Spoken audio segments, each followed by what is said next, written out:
नमस्कार, मैं हूँ राकेश कुमार। आप देख रहे हैं बात अभिमत। अभी बिहार की राजनीति में सबसे बड़ा जो मुद्दा बना हुआ है कल से, वो है विशेष राज्य के दर्जा की बात। इसको लेकर तमाम तरह की बातें हो रही हैं और सबसे अहम कि कल जो कैबिनेट की बैठक हुई नीतीश कैबिनेट की, उसमें सारे मीडिया, सारे अखबार, हर जगह से यही बात आ रही थी कि जैसा उन्होंने वादा किया था 2 तारीख को, 2 नवंबर को, कि वो नियोजित शिक्षकों को राज्यकर्मी का दर्जा देंगे, लेकिन वो नहीं आया। उस पर भी बात करेंगे और विशेष राज्य का जो दर्जा मांगा जा रहा है, और वो भी गाहे-बेगाहे कभी शांत हो जाता है, कभी मांगा जाता है, कभी शांत हो जाता है। तो क्या ये केवल राजनीतिक स्टंट है या इसका कुछ और माने मतलब है? इसी पर गहन विश्लेषण होगा और हमारे साथ हैं वरिष्ठ पत्रकार चंद्रभूषण पांडे जी, जो राजनीति पर और शिक्षा पर बहुत गहरी पकड़ रखते हैं। तो सर, सबसे पहले कि विशेष राज्य के दर्जा की बात हुई कैबिनेट से।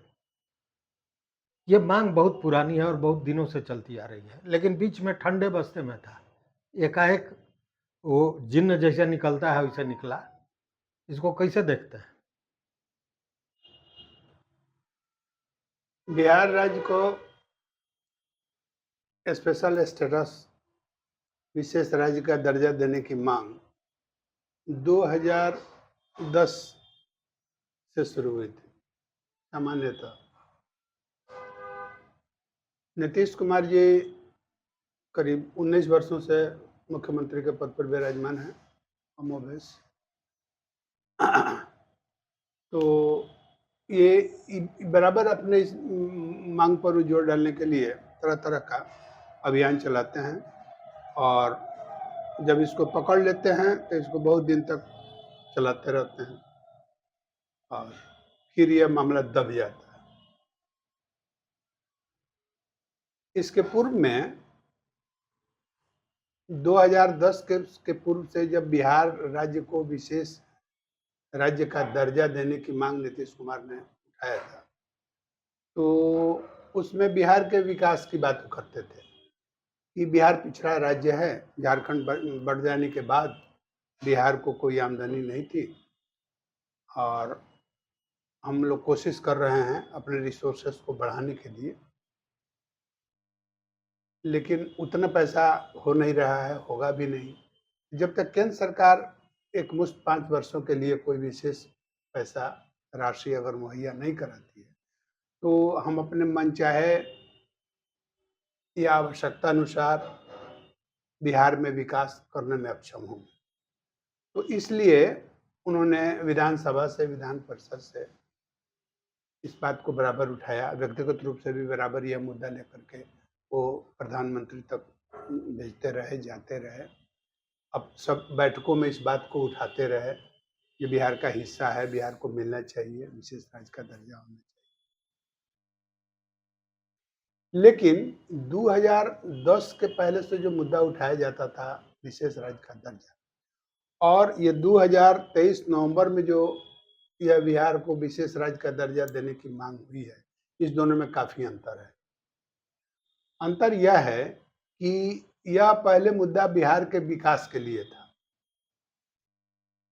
अपनी बार इन्होंने ये जो जातिगत गणना बिहार में जो उन्होंने कराया है, उसमें आर्थिक गणना भी कुछ उन्होंने कराया है, जिससे उनका दावा है।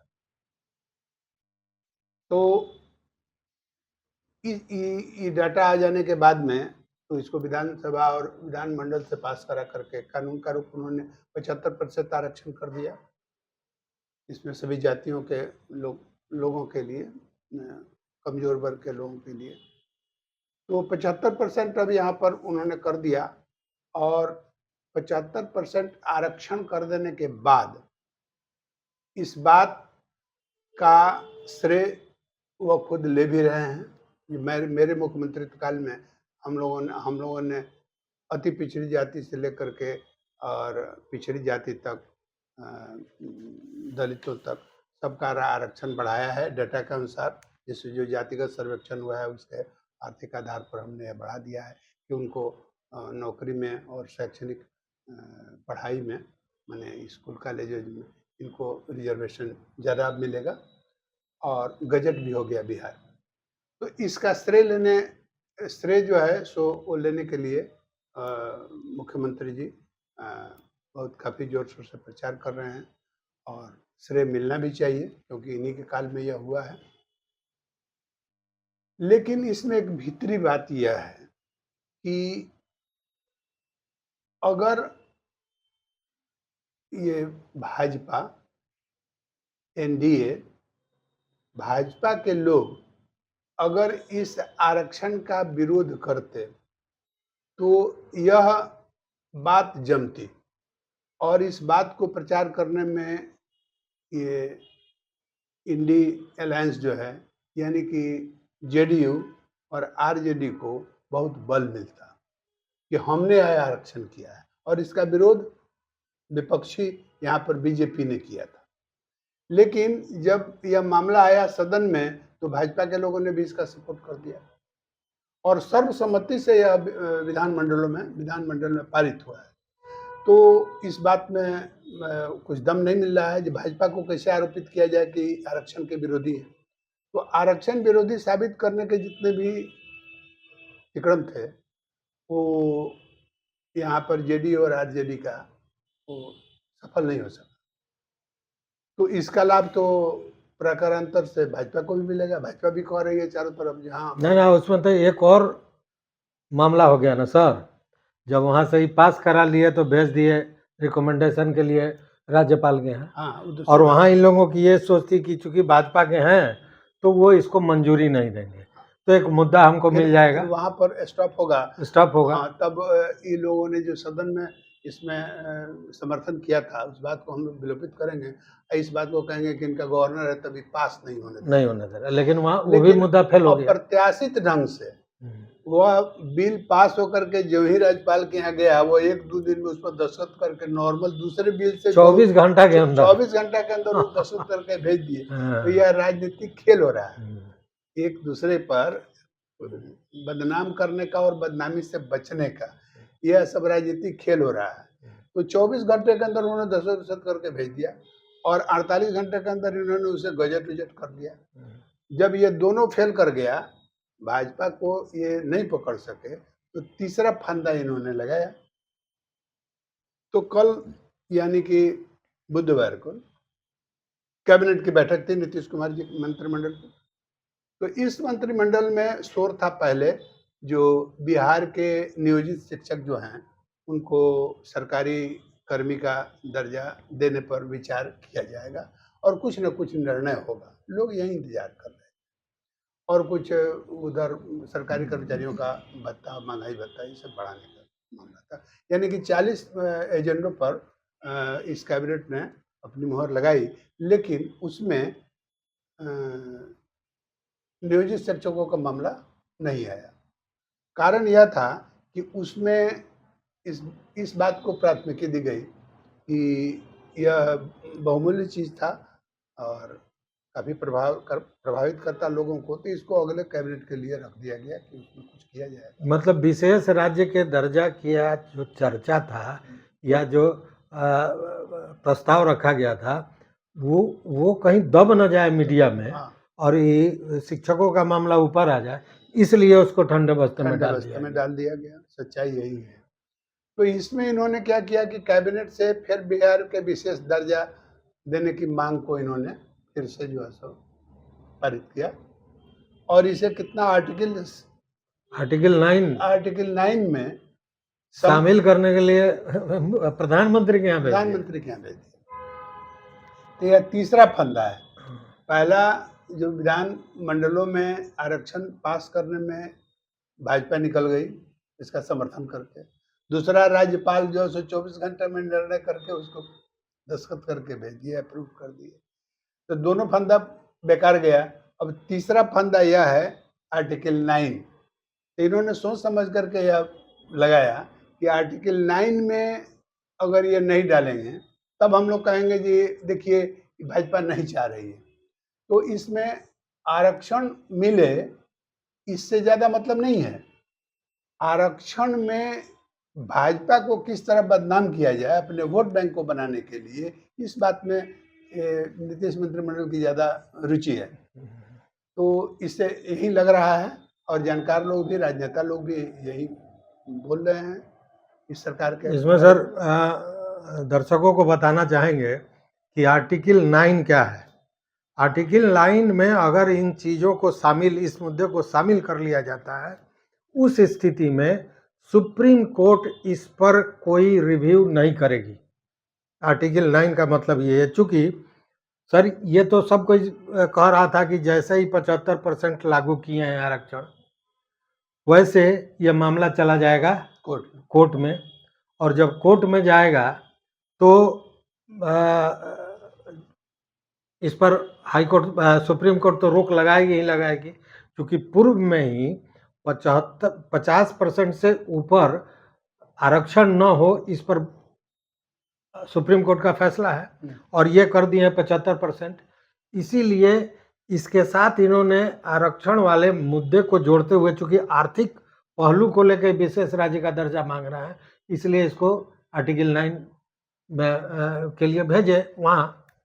और उसके पीछे ये है कि आरक्षण के विरोधी है भाजपा, यही दिखाने के लिए। अब ये मतलब ये पूरा बॉल भेज दिए मोदी जी के पास। अब मोदी जी क्या करते हैं इस पर डिपेंड करता है। तो दूसरी तरफ ये लोग मांग कर रहे हैं कि देश भर में जो है सो आर्थिक सर्वेक्षण कराया जाए, ये जातिगत सर्वेक्षण, ये गणना कराई जाए। तो ये सब जो फंदा है राजनीति का, ये सब एक आरक्षण एक ऐसा चीज है जो हर चुनाव के समय इसको जागृत करके और लोगों को प्रलोभन दिया जाता है कि ऐसे आरक्षण हो जाने से जैसे उनको बहुत बड़ा लाभ कोई होने वाला हो, और उसी पर वोट जो है सो ट्रांसफर होता है, वोट बढ़ता है। इन लोगों को जीतने का एक मुद्दा होता है किसी भी पार्टी का। तो आरक्षण एक ऐसा शब्द है कि जिसे चुनाव के समय में प्रचारित करके, उसकी मांग करके और वोट वसूलने का, वोट प्रभावित करने का एक बहुत बड़ा जरिया है। तो सवाल यह है कि सिर्फ वोट के लिए यह न देश है न डेमोक्रेसी है। जिन लोगों को राज्यों का प्रशासन करने का मौका मिला है, उनको कम से कम यह देखना चाहिए कि बिहार में 30 वर्षों से ज़्यादा से श्री लालू प्रसाद जी के आरजेडी और जेडीयू के नीतीश कुमार जी की शासन व्यवस्था चल रही है। तो ये दोनों पिछड़े वर्ग से आते हैं, दोनों पिछड़े के नेता हैं, अपने को समाजवादी भी कहते हैं। तो ये सबसे पहले तो इन लोगों को रिव्यू करना चाहिए कि 30-32 वर्षों तक आपने खुद राज किया है, तो इसमें क्या विकास किया है। जब विकास किया अगर होते तो 54,000 परिवार गरीबी रेखा से नीचे नहीं न रहते, जो इनके आंकड़े आए हैं अपनी बार गणना में। 54 लाख परिवार गरीबी रेखा से नीचे है, और तकरीबन करीब 40 लाख लोग बेघर हैं, उनको घर नहीं है, अपना जमीन तक नहीं है। तो ये 32 वर्षों में, 30 वर्षों में शासन करने के दौरान इस बात की समीक्षा कभी नहीं की गई। इसका मतलब है कि गरीबों को विकसित करने का, गरीबों को आर्थिक रूप से मजबूत करने का, उनको आगे बढ़ाने का अगर नियत साफ होता, एक जुनून होता, तो यह दशा नहीं होती। समाज के पिछड़े लोगों का विकास करना सरकार का परम दायित्व है, यह करना चाहिए कल्याणकारी राज्य में। लेकिन जो लोग ये 3-3 दशक तक राज्य कर रहे हैं, उनके 3 दशक तक राज्य करने के बाद में जब ये ऐसी स्थिति है, तो विशेष राज्य का दर्जा मिल जाने से 5 वर्षों में यह स्थिति बदल जाएगी। जो समीक्षा कर रहे हैं, जो पक्ष और विपक्ष में लोग बातचीत कर रहे हैं, इन बातों को वो उठा रहे हैं। विद्वान लोग बात कह रहे हैं, राजनेता लोग भी बात बता रहे हैं कि आखिर इस बात का क्या मतलब होता है। सिर्फ बिहार को स्टेटस, ये स्पेशल स्टेटस देने के पीछे मंशा क्या है? तो मंशा तो यह है कि अगर स्पेशल स्टेटस मिल भी जाता है तो बिहार का ये जो ब्यूरोक्रेट्स है, अधिकारीगण हैं, ये इतने करप्ट हो गए हैं कि इसका आधा पैसा तो यहीं खा जाएँगे। आज भी आप देखते हैं कि गाँव में इंदिरा आवास योजना में घर बन रहा है, तो घर बन रहा है तब 1.25 लाख 1.5 लाख रुपया हो गया है, तो उसमें से 30-35 हज़ार रुपया पहले घूस ले लिया जाता है और उसके बाद में किस्त करके पैसा दिया जाता है, इसमें हर बार कुछ न कुछ घूस देना पड़ता है। तो ये लोग तो आधा हिस्सा खुद खा जाते हैं। तो ये स्पेशल स्टेटस का हिसाब यदि भ्रष्ट अधिकारियों के लिए है कि गरीबों के लिए है कि सरकार को आने वाले चुनाव में जीतने के लिए? अच्छा सर, उसमें एक और मामला देखिए कि ये भी होड़ लगा हुआ है कि विशेष राज्य का दर्जा पहले हम मांगे थे तो पहले हम मांगे थे। आज हम देख रहे थे एक राजद के प्रवक्ता हैं जो एक टीवी चैनल पर यह बात कर रहे थे कि नहीं नहीं नहीं 2010 में नहीं, 2002 में राबड़ी देवी ने पहली बार इसका डिमांड किया था और वो भी उस समय शासन काल में थे आदरणीय वाजपेयी जी, भाजपा की सरकार केंद्र में थी और गांधी मैदान में बजाबते मन से ये बात की गई थी और उन्होंने कहा था कि हम इस पर विचार करेंगे। अब इस पर भी झगड़ा हो रहा है कि हम मांग किए थे तो हम मांग तो किए। इस पर देखिए कि अब नीतीश कुमार जी इधर 3-4-5 दिनों से अब जो भी कुछ कह रहे हैं वो खुद प्रेस कॉन्फ्रेंस कर रहे हैं और अपनी चीज़ों को अपने खुद कह रहे हैं। तो इससे आरजेडी जो उनका पार्टी है, समर्थक पार्टी, तो आरजेडी के उप मुख्यमंत्री ये तेजस्वी यादव जी जो हैं, वो कुछ अपने को कुछ इससे अलग महसूस कर रहे हैं, उनको फ़ील हो रहा है कुछ, तो इन चीज़ों में उनको प्रोजेक्ट नहीं किया जा रहा है। इसमें नीतीश कुमार खुद को प्रोजेक्ट कर रहे हैं। तो अब इन दोनों के बीच में ये एक तो पहले भाजपा को मिलान करने के लिए यह सब कुछ किया गया। अब एक दूसरे जो है सो इस होड़ में है कि इसका श्रेय हमको मिल जाए, ये जेडीयू को नहीं मिले। जेडीयू खुद कर रही है तो उसका श्रेय वह लेना चाहती है। ये राबड़ी देवी के बारे में जो कल से शुरू हुआ है, तो यह कहीं न कहीं से तो पार्टी से ऐसा हालांकि सर एक बात बताइए निदेश कि मिला होगा। जब 2013 में ये लोग डिमांड किए थे, कांग्रेस की सरकार थी, बजाबते एक कमीशन बना था और कमिश्नर ने इनकार कर दिया था कि हम बिहार में को विशेष राज्य का दर्जा नहीं मिलना चाहिए। आपने देखा था कि मनमोहन सिंह जी की सरकार जब थी, कांग्रेस की सरकार केंद्र में थी, तो बिहार के मुख्यमंत्री आदरणीय श्री नीतीश कुमार जी ने यहाँ से प्रस्ताव भेजा था कि हमको विशेष राज्य का दर्जा दिया जाए और उसमें रघुराजन कमेटी, रघुराम राजन, हाँ, रघुनाथ राजन कमेटी जो है सो बनी थी और उस कमेटी में सहवाल साहब भी थे, पटना के सहवाल साहब भी थे। इन्होंने नोट ऑफ डिसीजन दिया था उसमें। तो ये उस कमेटी ने कहा कि नहीं, पॉसिबल अब नहीं है, ऐसा नहीं होगा। अब नए राज्यों को अब विशेष राज्य का दर्जा अब नहीं दिया जाएगा क्योंकि नीतियाँ बदल गई।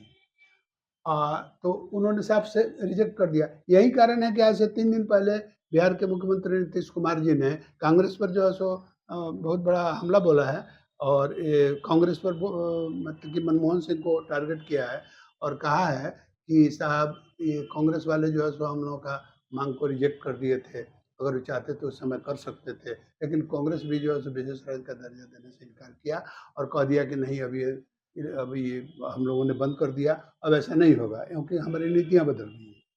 तो उन्होंने जब रिजेक्ट कर दिया था, तो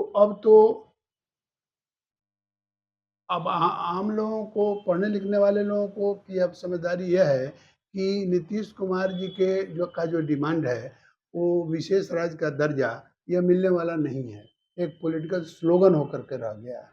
और इसीलिए आर्थिक ये जो जनगणना करा है उसमें आर्थिक पक्ष को लेकर फिर ये डिमांड की है। हाँ, इसमें अपनी एक बात, नया हाँ, शगुफा खोजा गया। इन्होंने वो विकास को छोड़ करके अब आर्थिक विकास को सामने रखा है कि हमको जो है सो 2.5 लाख करोड़ रुपया 5 वर्षों में खर्च करना है, इनको गरीबों को जमीन देने के लिए, बेजमीन लोगों को उनका घर बनवाने के लिए और कुछ काम करने के लिए उनको हमको देना होगा।